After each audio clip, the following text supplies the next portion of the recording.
حي على الفلاح.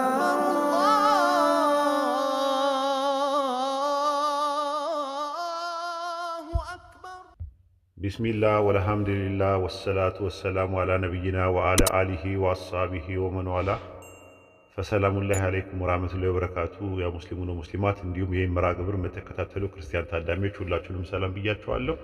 ኢንሻአላህ የዛሬው አርዕስት ኢየሱስ ነብይ ነው የሚል ነው። ነብይ ማለት ምን ማለት ነው የሚለውን እንመለከታለን ማለት ነው። ኢየሱስ ነብይ ነው ሲባልስ ምን ማለት ነው የሚለውን እንመለከታለን። በባይብል ውስጥ አንድ ነቢይ ወይም በቁርአንም ብንመለከተው ነቢይ ለመሆን ምርጫው የአምላክ እንጂ የእሱ አይደለም። አሁን ለምሳሌ አንደኛ ነገሥት ምዕራፍ 11 ቁጥር 34 ላይ ስለመረጥኩት ስለ ባሪያዬ ስለ ዳዊት በእድሜ ሁሉ አለቃ አድርገዋለሁ አለ። አሁን ምርጫው የእሱ ነው፣ የአምላክ ምርጫ ነው። ባሪያዬ እያለ ነው የሚናገረው። በተመሳሳይ አንደኛ ዜና መዋዕል ምዕራፍ 28 ቁጥር 6 ላይ ስለ ሰለሞን ሲናገር እርሱ ልጅ የሆነኝ ዘንድ መርጬዋለሁና ይላል። በተመሳሳይም የሉቃስ ወንጌል ምዕራፍ 9 ቁጥር 35 ላይ ከደመናውም የመረጥኩት ልጄ ይህ ነው እርሱን ስሙት የሚል ድምፅ መጣ።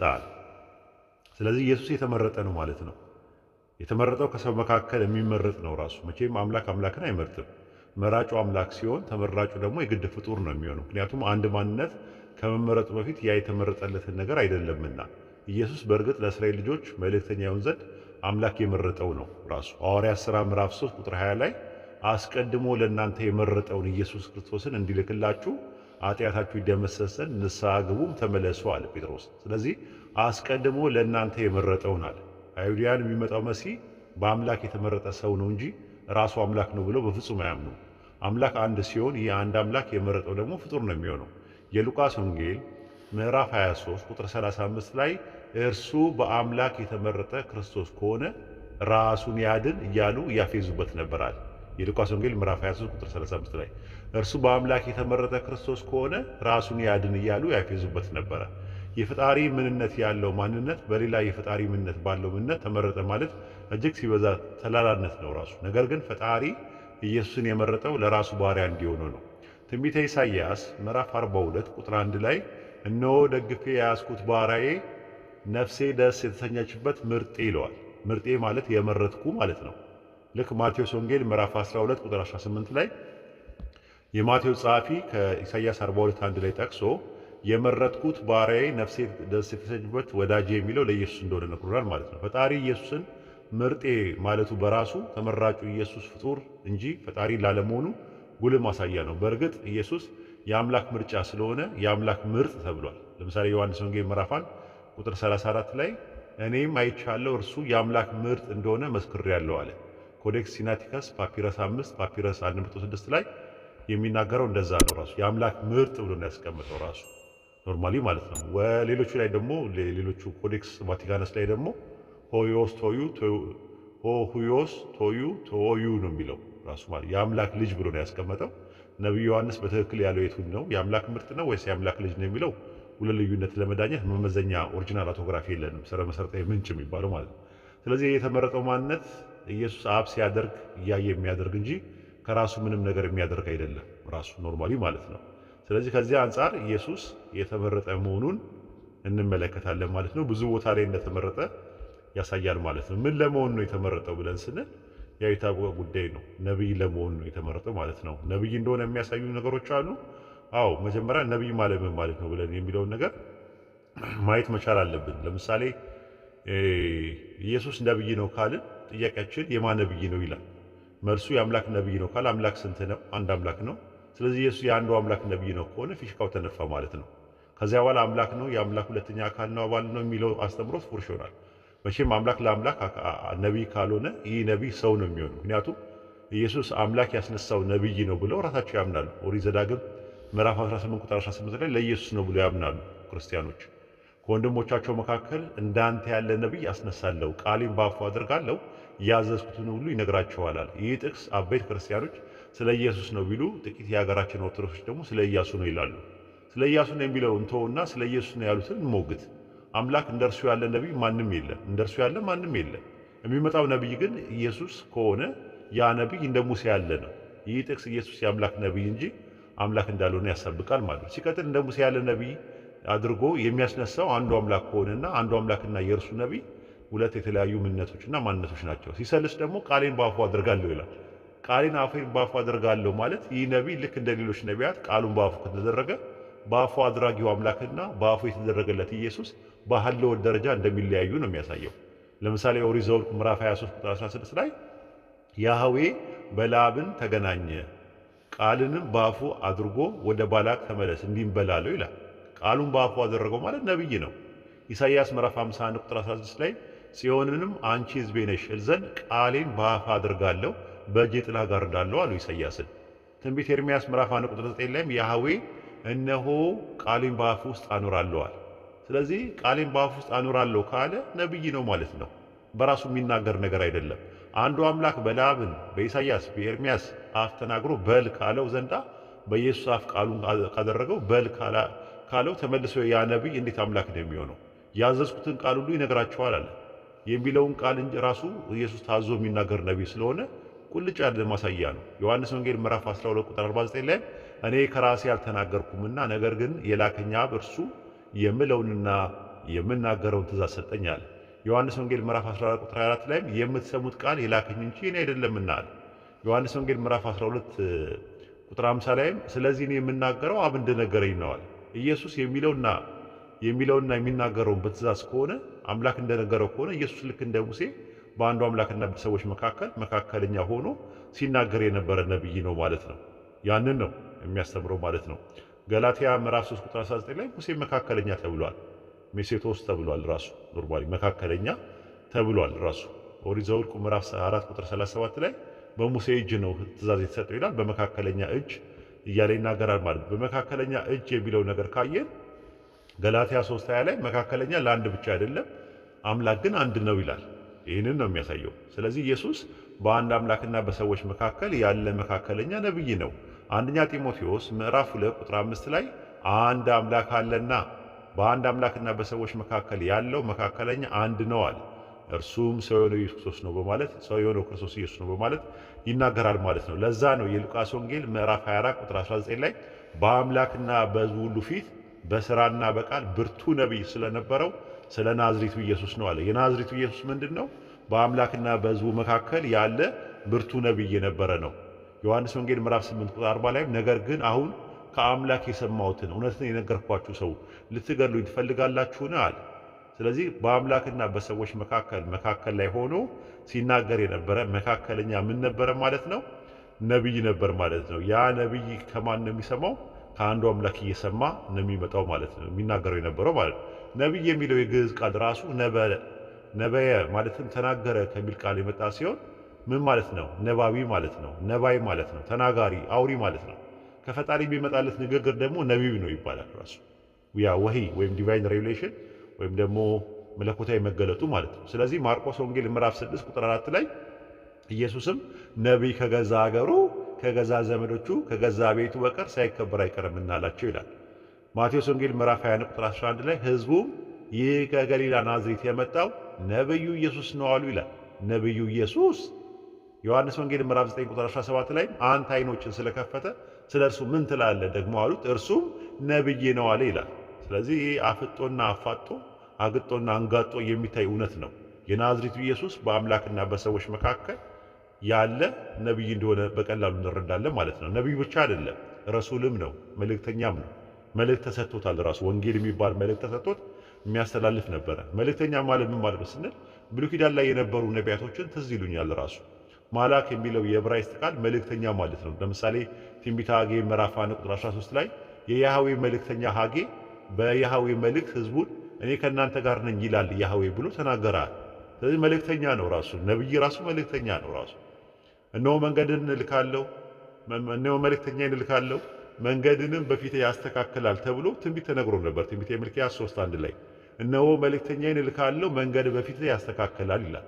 ማቴዎስ ወንጌል ምዕራፍ 11 ቁጥር 10 ላይ ይህ ለመጥምቁ ዮሐንስ እንደሆነ ይናገራል። እነሆ መንገድህን በፊት የሚጠርግ መልእክተኛዬን በፊት እልካለሁ ተብሎ የተጻፈው ይህ ነው አለ። እሺ ምንድነው? ምን ማለት ነው ሲባል እናንተ የምትፈልጉት ጌታ በድንገት ወደ መቅደሱ ይመጣል። ማን ነው? ስለ ያህዌን የሚያወራው ትንቢተ ሚልክያስ 3:1 ላይ የምትመለከቱ ማለት ነው። አሞጽ 5:4 ላይ ያህዌ ለእስራኤል ቤት እንዲህ ይላልና እኔን ፈልጉ በሕይወት ትኖራላችሁ ይላል። ዘሌዋውያን ምዕራፍ 19 ቁጥር 30 ላይ ሰንበታቴን ጠብቁ መቅደሴን አክብሩ እኔ ያህዌ ነኝና ይላል። ሚልክያስ 4:6 ላይ ደግሞ መጥቼ ምድርን በርግማን እንዳልመታ ታላቁ የሚያስፈራው እግዚአብሔር ቀን የተባለው ጀነራል ቲቶ መጥቶ ቤተ መቅደሱ ያጋየበት ነው። ቤተ መቅደሱ መጥቶ ቅጣቱን የሰጠው ደግሞ ማን ነው? እናንተ የምትፈልጉት ጌታ በድንገት ወደ መቅደሱ ይመጣል የተባለው ነው። እና በሰባ ኤዲ ላይ ያህዌ ወይም አብ መጥቶ ድርጊቱን እንዲፈጸም አድርጓል ማለት ነው። እና እናንተ የምትወዱት የቃል ኪዳን መልእክተኛ እነሆ ይመጣል ብሎ ቀጣዩን ይናገራል ማለት ነው። መልእክተኛ የተባለው ማን ነው? ኢየሱስ ነው። ሚልክያስ 3:1 ላይ መጀመሪያ የተናገረው መልእክተኛዬን በፊት ይሰዳል ስለ መጥምቁ ዮሐንስ ነው። ከዛ በኋላ የምትፈልጉት ጌታ በድንገት ወደ መቅደሱ ይመጣል የተባለው ያህዌ ነው። ከዛ ቀጠለና ደግሞ የምትወዱትም የቃል ኪዳን መልእክተኛ መሳያ እነሆ ይመጣል ይላል የሰራዊት ጌታ ያህዌ አለ። እዚህ አንቀጽ ላይ ስለ ፈጣሪና ስለ መሲሁ መምጣት ከአባቶች ጋር ቃል ኪዳን ስለገባላቸው የቃል ኪዳን መልእክተኛ ተብሏል ማለት ነው። በዕብራይስጥ ያው ማሶሬት ማላክ ይባላል፣ መልእክተኛ ማለት ነው። የሚመጣው መሲህ የአምላክ መልእክተኛ እንደሆነ በቀላሉ መረዳት ይቻላል። በአዲስ ኪዳንም ይመጣል ተብሎ የተነገረበት መልእክተኛ ኢየሱስ እንደሆነ የማቴዎስ ወንጌል ምዕራፍ 10 ቁጥር 40 ላይ ይናገራል። የማቴዎስ ወንጌል ምዕራፍ 10 ቁጥር 40 ላይ እናንተን የሚቀበል እኔን ይቀበላል፣ እኔን የሚቀበል የላከኝን ይቀበላል አለ። የላከኝን የሚለው ቃል ይሰመርበት። ላኪ አምላክ ሲሆን ተላኪ መልእክተኛ ደግሞ ኢየሱስ ነው። ኢየሱስ እናንተን የሚቀበል እኔን ይቀበላል ሲል፣ ጳውሎስ ደግሞ እንደ አምላክ መልእክተኛ እንደ ኢየሱስ ተቀበላችሁኝ በማለት ይናገራል። የአምላክ መልእክተኛ መሆኑን አስረግጦና ረግጦ ነው የሚናገረው። ገላትያ ምዕራፍ 4 ቁጥር 14 ላይ ነገር ግን እንደ አምላክ መልእክተኛ፣ አማርኛው እንደ እግዚአብሔር መልእክተኛ ነው የሚለው፣ አማርኛው እንደ እግዚአብሔር መልአክ ነው የሚለው። ያው መልአክ የሚለው ለምን እንዳለው እናያለን። ነገር ግን እንደ አምላክ መልእክተኛ አዎን እንደ ክርስቶስ ኢየሱስ ተቀበላችሁኝ አለ። እናንተን የሚቀበል እኔን ይቀበላል፣ እኔን የሚቀበል ደግሞ የላከኝን ይቀበላል። አዎን ማለት ማረጋገጫ ነው። አዎን ክርስቶስ ኢየሱስ የአምላክ መልእክተኛ መሆኑን ለማረጋገጥ የገባ ነው። እዚያ አንቀጽ ላይ በአማርኛው መልአክ ቢለው በግሪኩ አንገሎን ወይም ደግሞ አገሎን ብሎ ነው የሚያስቀምጠው። ተሳቢ ሙያ ሆኖ አስቀምጦታል ራሱ።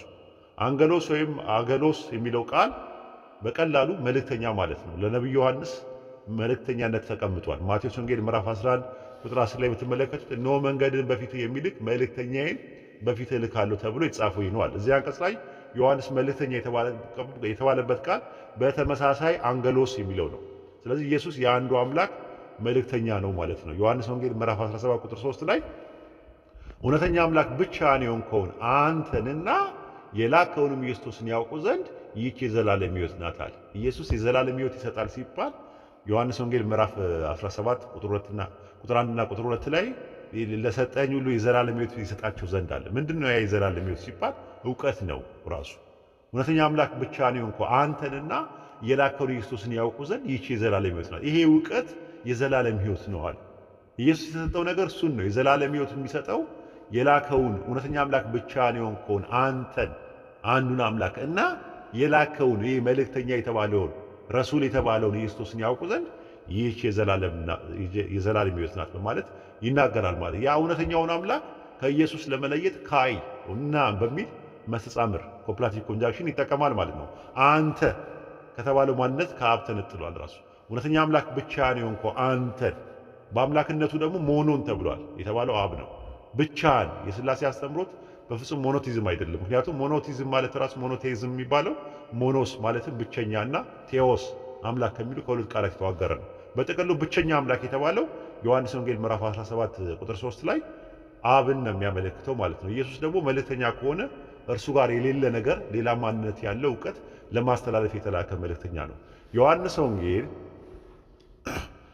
ምዕራፍ 12 ቁጥር 49 ላይ ዮሐንስ ወንጌል ምዕራፍ 12 ቁጥር 49 ላይ ስንመለከተው ምንድነው የሚለው? እኔ ከራሴ ያልተናገርኩምና አለ። ተመልከቱ እንግዲህ እኔ ከራሴ ያልተናገርኩም ሲል አንደኛ ራሱ ማንነት አለው። ሪፍሌክስ ፕሮናውን ነው የሚናገረው። ፍሮም ማይሰልፍ ነው የሚለው። ከራሴ ራሱን የቻለ ማንነት አለው። ስጋ ብቻ አይደለም፣ ቁረት ብቻ አይደለም። ወልድ ማለት የሆነ ቆዳ ብቻ አይደለም። ራሱ በአብ ላይ የተለጠፈ አብ የለበሰው ስጋ አይደለም። ወልድ ራሱን የቻለ አይደንቲቲ ያለው እንደ ሰው። እኔ ለምሳሌ ራሴን የቻለ አይደንቲቲ ያለኝ፣ ራሴን አይደንቲፋይ ማድረግ ፐርሰን ነኝ ራሱ። እኔ ከራሴ አልተናገርኩምና አለ። ታዲያ ከየት አመጣኸው? ነገር ግን የላከኝ አብ እርሱ የምለውንና የምናገረውን ትእዛዝ ሰጠኛል። ሰጪው ማን ነው? የምለውን አለ። እኔ ከራሴ አልተናገርኩም ካለ ምንድነው? እውቀቱ እሱ ጋር አልነበረም ማለት ነው። ትምህርቱ እሱ ጋር አልነበረም ማለት ነው። እኔና አንድ ሰው አብረን አንድ ትምህርት ቤት የተማርነው ትምህርት ሁለታችንም እውቀት ካለን እኔም የራሴን እናገራለሁ፣ እሱም የራሱን ይናገራል። ለምን? ለዛኛው መልእክተኛ ሆናለሁ። እኔ ከራሴ አልተናገርኩም ካለ እሱ ጋር የለም ማለት ነው። ያው እውቀት ራሱ አምላክ ሙሉን አዋቂ አይደል? ሁሉን አዋቂ ከሆነ አምላክ እንዴት ነው የማያውቀው? የሚለውና የሚናገረው መልእክት እውቀት ትምህርት ከተሰጠው ያ የተሰጠው እውቀት እና መልእክት ትምህርት ከእርሱ ጋር አልነበረም ማለት ነው። ሰጪ ላኪ ሲሆን ተቀባይ ደግሞ መልእክተኛ ከሆነ ስጦታው መልእክቱ እውቀቱ ትምህርቱ ነው። አንዱ ሁሉን አዋቂ አምላክ ሙሉ እውቀት ካለው ለሌላ ምንነትና ማንነት እንዴት መልእክተኛ ይሆናል? ከሌላ ምንነትና ማንነትም ምን እንደሚናገር ትእዛዝ እየተቀበለ እንዴት ይናገራል? ከራሱ ምንም መናገር ካልቻለ ራሱ ጋር በቂ እውቀት፣ በቂ ትምህርት፣ በቂ መልእክት የለውም ማለት ነው። ዮሐንስ ወንጌል ምዕራፍ 10 ቁጥር 10 ላይ እኔ የምነግራችሁን ቃል ከራሴ አልናገረውምና በእኔ የሚኖረው አብ እርሱ ሥራውን ይሠራልናል። እኔ የምነግራችሁ ቃል ከራሴ አልናገረውምና በል እየተባለ ነው ራሱ የሚባል። እኔ ከራሴ አንዳች ላደርግ አይቻለኝም ሲል በል ተብሎ ነው። ይሄ በማ በፈጣሪ ተብሎ ነው። እኔ የምነግራችሁ ቃል ከራሴ አልናገረውምና አለ። ዮሐንስ ወንጌል ምዕራፍ 12 ቁጥር 50 ላይ ደግሞ ስለዚህ እኔ የምናገረው አብ እንደነገረኝ እንዲሁ እናገራለሁ አለ። ዮሐንስ ወንጌል ምዕራፍ 14 ቁጥር 24 ላይ ደግሞ የምትሰሙት ቃል የላከኝ አብ እንጂ የኔ አይደለም አለ። የምትሰሙት ቃል የላከኝ አብ እንጂ የኔ አይደለም አለ። የኔ አይደለም ካለ የራሱ ጋር የለም፣ እሱ ጋር ያለ እውቀት አይደለም። ራሱ የኔ አይደለም ካለ እሱ ጋር ያለ እውቀት፣ እሱ ጋር ያለ ትምህርት፣ እሱ ጋር ያለ መልእክት በፍጹም አይደለም። ከራሱ የማይናገርና የሚናገረው የላከውን እንጂ የራሱን ካልሆነ እንዴት ሙሉ አምላክ ይሆናል? እውነት እግዚአብሔር ወልድ የሚባለው ሙሉ አምላክነት ያለው ከሆነ ከሌላ ምንነትና ማንነት መልእክት እየሰማ ለሕዝቡ እንዴት ይናገራል? ይህ መልእክተኛ ግን ከላከው እየሰማና እየተማረ የሚናገር ነብይ ነበር። ዮሐንስ ወንጌል ምዕራፍ 8 ቁጥር 26 ላይ ዳሩ ግን የላከኝ እውነተኛ ነው። ለምንስ መልእክተኛ ይሆናል? ሙሉ አምላክ ከሆነ ራሱን ችሎ ለምን አይመጣም? ራሱ ለምን እንትን ይላል? አይ አንዳንድ ሰዎች አምላክነቱን አስቀምጦት ነው ይላሉ። አምላክነቱ ከአብ ጋር አስቀምጦት ከሆነ ወደ አምላክነቱ አንድ ቀን ጸልዮ ያውቃል ወይ? ሁሌ ለምንድን ነው ወደ አብ የሚጸልየው? የወልድና የመንፈስ ቅዱስ አምላክነት የት ገብቶ ነው? ራሱ ኖርማሊ አብን ነው የሚያመልከው፣ ወደ አብ ነው የሚጸልየው። መልእክተኛነቱ የአብ ነው ራሱ የሚሆነው። ለምንድን ነው ለራሱ አምላክነት መልእክተኛ ያለው ነው? ለምንድን ነው ለመንፈስ ቅዱስ መልእክተኛ ያለው ነው? ለምንድን ነው ሁሌ መልእክተኛ የሚሆነው ለአብ የሚሆነው ራሱ? ዳሩ ግን የላከኝ እውነተኛ ነው አለ። እኔም ከእርሱ የሰማሁትን ይህን ለዓለም እናገራለሁ። ለምን ይሰማል? ራሱ ሙሉ እውቀት ካለው ሙሉ ትምህርት ካለው ራሱ ጋር ያለው ነገር መልእክቱ እሱ ጋርም ራሱ ጋር ከሆነ ለምንድን ነው ከእርሱ የሚሰማው ነው ጥያቄያችን። ለምን ሙሉ እውቀት ካለው። ዮሐንስ ወንጌል ምዕራፍ 7 ቁጥር 16 ላይ ትምህርቴስ ከላከኝ እንጂ ከኔ አይደለም አለ። ጭራሹን ይማራል። ትምህርቴ አለ የሚማረው ትምህርቴ አለ የማስተምረው ትምህርት በአጠቃላይ ከላከኝ ነው እንጂ ከእኔ አይደለም አለ። ከእኔ የመነጨ አይደለም፣ እኔ ጋር ያለ ነገር አይደለም አለ። ዛት ሚንስ ሙሉ እውቀት የለውም ማለት ነው። ዮሐንስ ወንጌል ምዕራፍ 8 ቁጥር 28 ላይ አባቴ እንዳስተማረኝ እነዚህ ልናገር ዘንድ እንጂ ከራሴ አንዳች እንዳላደርግ በዚያ ቀን ታውቃላችኋል። ተመልከቱ፣ እንዳስተማረኝ አለ። ለምንድን ነው የሚማረው? ራሱ ሙሉ እውቀት ያለው ሰው እንዴት ይማራል? እኛ ትምህርት ቤት ገብተን የምንማረው እኮ ማናቀውን ነገር ለማወቅ ነው። ስለዚህ የማያውቀውን ነገር አስተምሮታል። ያ ብቻ አይደለም፣ ኢየሱስ በሕይወት ኤክስፒሪየንስ ራሱ የማያውቀውን ነገር ተምሯል። ራሱ በኤክስፒሪየንስ እኛ የምንማራቸው ነገሮች አሉ። በልምድ ትምህርት ቤት ፎርማል ኖሌጅ ሳይሆን ኢንፎርማል ኖሌጅ የሚባሉ ነገሮች አሉ። ትምህርት ቤት ሳይሆን በሕይወት የሚያስተምረን ነገር። ዕብራውያን ምዕራፍ 5 ቁጥር 8 ላይ ምንም ልጅ ቢሆን ከተቀበለው መከራ መታዘዝን ተማራል። ምንም ልጅ ቢሆን ከተቀበለው መከራ መታዘዝን ተማራል። ስለዚህ ከተቀበለው መከራ ካገኘው ስደት፣ እንግልት፣ ስቃይ ምናምን ነገር ኢየሱስ ትምህርትን ተምሯል። ምንን መታዘዝ ምን ማለት እንደሆነ ተምሯል። ከዛ በፊት ግን መታዘዝ ምን ማለት እንደሆነ አያውቅም ነበር ራሱ። ይህንን ነው የሚያሳየው። ሙሉ እውቀት ያለው ሰው ከሌላ ማንነት አይማርም። ኢየሱስ ግን የሚናገረው የላከውን እያስተማረውን እንጂ ከራሱ ምንም አልተናገረም። እውነት ግን አንድ እውነተኛ አምላክ ሙሉ እውቀት ያለው ከሌላ ምንነትና ማንነት ይሰማል? ከሌላ ኑባሬ ተምሮና ማስተላለፍ በምን ስሌትና ቀመር ነው ሙሉ አምላክ የሚያስብለው? ኢየሱስ የራሱ ሙሉ እውቀት ቢኖረው ኖሮ ማንም ሳይልከው ራሱ በራሱ ከራሱ ይመጣ ነበር። ነገር ግን እርሱ ተልኮ እንጂ ከራሱ እና በራሱ አልመጣም። ለዛ ነው ዮሐንስ ወንጌል ምዕራፍ 8 ቁጥር 42 ላይ እርሱ ላከኝ እንጂ ከራሴ አልመጣሁምና ከራሴ አልመጣሁምና። ዮሐንስ ወንጌል ምዕራፍ 7 ቁጥር 28 ላይ እኔ በራሴ አልመጣሁምና ነገር ግን እናንተ የማታውቁት የላከኝ እውነተኛ ነው አለ። ከራሴም አልመጣሁም በራሴም አልመጣሁም አለ። በቃ አለቀ። ስለዚህ ፈልጎ አይደለም፣ የምርጫ ጉዳይ አይደለም፣ መርጦ አይደለም ነብይ የሆነው፣ መርጦ አይደለም መልእክተኛ የሆነው፣ ፈጣሪ ራሱ ምርጫውን አድርጎ ነው። በእርግጥ እነሱ እንደሚሉት ኢየሱስ እግዚአብሔር ወልድ የሚባል አምላክ ሆኖ እግዚአብሔር አብ ከሚባል አምላክ እየሰማና እያዳመጠ የሚናገር ሳይሆን ከአንዱ አምላክ እየሰማ ሲያስተላልፍ የነበረ ሰው ነው።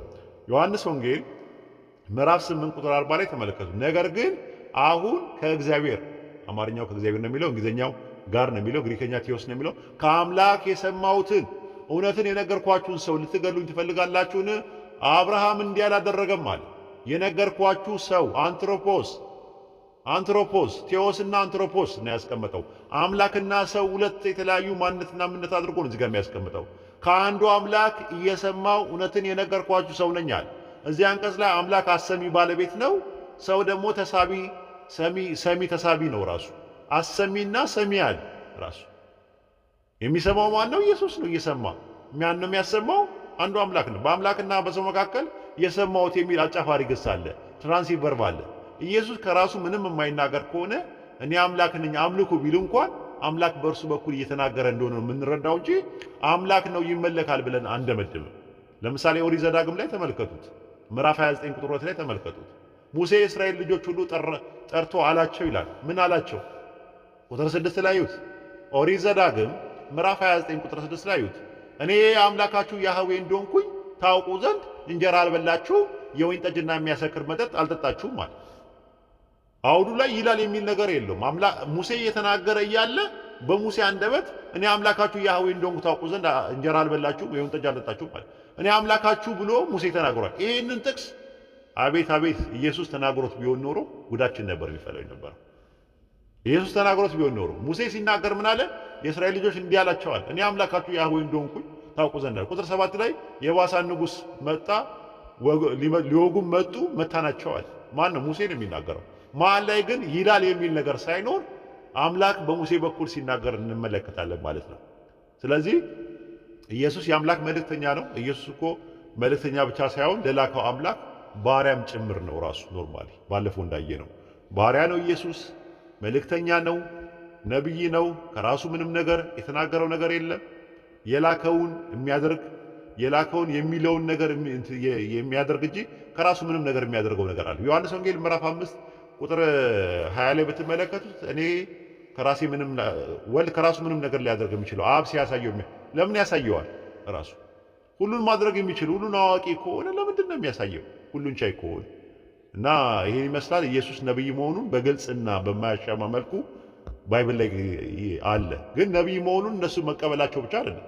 ነብይ ሲባል የማን ነብይ ነው? ራሱ የአምላክ ነብይ ነው እኮ። አምላክ ስንት ነው? አንድ አምላክ። ስለዚህ ከአንድ አምላክ ውስጥ ሁለተኛ አባል አይደለም። እሱ የአምላክ ነብይ ነው፣ መልእክት የሚቀበል ነው። መልእክት ከተቀበለና መልእክተኛ ከሆነ ደግሞ ፊሽካው ተነፋ። አምላክ ነው ማለት አንችልም። አምላክ ሙሉ እውቀት አለው። ለምንድን ነው ከሌላ አካል እየተቀበለ የሚያስተላልፈው? ስለዚህ ኢየሱስ ነብይ መሆኑን ብዙ ጥቅሶች ማስረጃዎች አሉ። ለዛሬ በዚህ ብቃት፣ በሌላ ፕሮግራም እስከምንገናኝ ድረስ ኢንሻአላህ ወሰላሙ አለይኩም ወራህመቱላሂ ወበረካቱ።